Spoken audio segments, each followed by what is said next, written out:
నాకు కూడా నువ్వు అంటే ఇష్టం. మచ్చా వీడే ఊర్రా కోతి మొక్క వేసుకొని రోజు బస్ స్టాప్ వస్తున్నాడా? వన్ జుట్టు వన్ స్టైల్. వాడు రోజు వస్తాండేది కుమారికి లైన్ వేసేకంట్రా. నేను కుమారి ఇద్దరు లవ్ చేసుకుంటాం రా. నువ్వు జా అయితే ఈ కోతి మొక్క రోజు బస్ స్టాప్ లో చూడు తిరగాల్సిందేనా? Hi hi. Advance happy birthday. Thank you. Kumari ఏమైనా బాగా మాట్లాడతా? అది నాకు కూడా అర్థమైతే లేదా. సరే బాయ్. కుమారి నిన్న బస్ స్టాప్ లో ఎవరితో మాట్లాడుతాంటివి, ఎవరు వాడు? ఓ వాడా, వాడు నాకు పెద్ద ఫ్యాన్ అంట. ప్రపోజ్ చేశాను నాకు. నా బర్త్డే గిఫ్ట్ కూడా తెచ్చిండాడు. నేను అంత వద్దంటానా తీసుకునేంత వరకు వదలేదు. నాకు చూసే అట్లా అనిపించలేదు కుమారి, నువ్వు అంతా నవ్వుతా మాట్లాడుతాంటివి. ఏం బస్సు తోడ్పడుతుండవా? అట్లేం లేదు కుమారి, నువ్వు ఎట్లా నాకు బాగా తెలుసు, అర్థం చేసుకో ప్లీజ్. నీకేమనిపిస్తుంది అనేస్తావా? నేను ఫీల్ అయితే మన సెన్స్ లేదా నీకు? అయితే రాత్రి ఎవరితో మాట్లాడుతా మీ ఇంటి ఫోన్ అంతా బిజీ వస్తానింది. మా అమ్మ వాళ్ళ అక్కతో మాట్లాడతాండి. ఇప్పుడు క్లియరా? హాయ్ కుమారి. హాయ్. చాలా మిస్ అయినా నిన్ను. నా బర్త్డే రానంటివి అప్పుడే వచ్చేసిందా? నేను చూడకుండా ఉండలేకపోతే కుమారి, అందుకే వచ్చేసి. ఏంటిది? ఎవరైనా చూస్తే ఏమనుకుంటారు?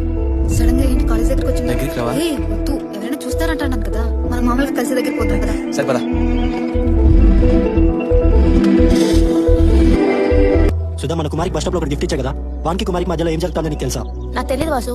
వాసు ఏం చేస్తాడు? నిజం చెప్పకపోతే నిజంగా చేతులు కోసేసుకుంటా చెప్తాను. వద్దు వాసు, నాకు నిజంగానే వాళ్ళ గురించి పూర్తిగా తెలియదు. కానీ వాళ్ళిద్దరి మధ్యలో ఏదో జరుగుతుండదని నాకు డౌట్ ఉంది వాసు. ఆ విషయం ఎవరికి తెలియకుండా మేనేజ్ చేస్తాను కదా పాప. ఒక రోజు నీకు బాక్స్ ఇస్తే కదా, ఆ రోజు కుమారి బస్ స్టాప్ వరకు వచ్చి హెల్త్ బాలేదని చెప్పి ఇంటికి వెళ్ళిపోయింది. కానీ ఆ పాప ఇంటికి పోలేదు వాసు. నేను బస్ లో వస్తా అంటే వాడు ఆ పాప కార్లో కూర్చొని మాట్లాడతానని నేను చూస్తాను. ఆ విషయం నవీన కూడా తెలిసిపోయింది. అందుకే కాలేజ్ లో గోడ మీద కుమారి గురించి చెడ్డగా రాసింది. ఆ పాప నవీన కూడా లవ్ చేసి వదిలేసింది వాసు.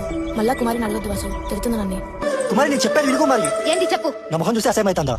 నా వెంటనే పడి నీ వాళ్ళంతా నాకించుకుంటే కదే, అప్పుడు అనిపించలేదు అసహ్యం? చేసినంత చేసి పెద్ద పతివత్తలు మాట్లాడతాను. ఇప్పుడు తప్పంతా నాదే అంటావా?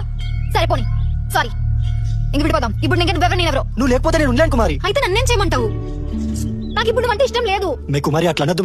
నువ్వు లేకుండా నేను బతకలేను. నువ్వే నా భార్య అనుకుంటి, నేను వేరే వాళ్ళతో చూస్తే తట్టుకోలేను. నువ్వు ఇంకా మారవా? మళ్ళా వేరే వాళ్ళతో సంబంధం కలుపుతాండా? నేను చూసి కాబట్టి అడుగుతాను, ఊరికే అడుగుతాను లేదు. అందుకే నన్ను వదిలే. నేను అట్లా దాన్నే, నేను ప్రేమిస్తాంటని చెప్పి వేరే వాళ్ళతో తిరుగుతాంట. అయ్యో నేను అట్లా అనలేదు. ఇప్పుడు కూడా వాడే నీకేమో మాయమాట చెప్పి మోసం చేసినాడు అనుకుంటాను. కానీ నువ్వు నాకు వద్దు. ఇంకోసారి నాతో మాట్లాడేదానికి ట్రై చేయొద్దు. కుమారి అట్లా పోదుమే. కుమారి నీ కాలు పట్టుకుంటా, నేను వదిలిపెట్టి పోద్దుమే. చచ్చిపోవాలనిపిస్తుంది. నువ్వు అంతే, అందితే జుట్టు లేదంటే కాలు పట్టుకుని రకాన్ని. ముందు ఆ పని నాకు టార్చర్ తప్పుతుంది. నీ దరిద్రం కూడా పోతుంది. కుమారి నేను నిజంగానే చచ్చిపోతా చెప్తాను. నువ్వు చచ్చిపోతే ఫస్ట్ హ్యాపీగా ఫీల్ అయ్యేది నేనే. నీ అమ్మని వల్ల నా లైఫ్ పాట చేసుకోండి కదమే. నా మైండ్ క్లాస్ లో చెప్పే పాట తప్ప వేరే ఏం గుర్తుండేది కాదు. కానీ ఇప్పుడు ఇంకా నువ్వు తప్ప వేరే ఏం లేదు. నీ వల్ల నా చదువు అంతా సంగలైపోయింది. చూడు, నేను ప్రేమించినట్లు నేను ఇంకెవరు ప్రేమించలేదు. నేను వాడుకొని వదిలేస్తాను, అప్పుడు తెలుస్తుంది నీకు నా విలువేందు. నాకు ఎవరి విలువ అవసరం లేదు. నీకు కొంచెం కూడా బాధగా లేదు కుమారి. నేను ఇంతలా బతిమలాటండా, నన్ను దొంగలా చూస్తాను. తప్పు నువ్వు చేసి పనిష్మెంట్ నాకు ఇస్తాను. ఎన్నిసార్లు చెప్పాలనికి? ఒకసారి చెప్తే అర్థమైతే లేదా? ఇంకోసారి ప్రేమిస్తానని వెంటపడి చెప్పుతా పడతా. ప్రేమ అంటే ప్రేమ, టార్చర్ ప్రేమ, మౌనిక వాళ్ళు చెట్ల ప్రేమ. నా విసుగా పోదాం.